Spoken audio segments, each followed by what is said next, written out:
Welcome to my channel. ஆன முதலில் அதிகம் செலவானால் மானம் அழிந்து மதிக்கெட்டு என நிதியை கண்டபடி கையாள்பவர்களுக்கு எச்சரிக்கை விடுக்கும் கவிஞர் ஔவையார். ஹெராக்ளிடஸ் என்பவர் டேஷ் நாட்டவர் ஆவார். கிரேக்க நாட்டவர் ஆவார். ஹெராக்ளிடஸ் என்பார் எழுதிய உலக புகழ்பெற்ற துளிகள் என்னும் நூல்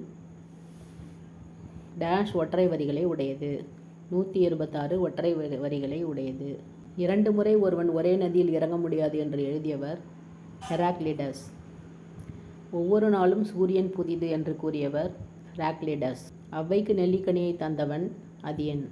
இலக்கியத்தில் மேலாண்மை என்னும் நூலை எழுதியவர் வே. இறையன்பு.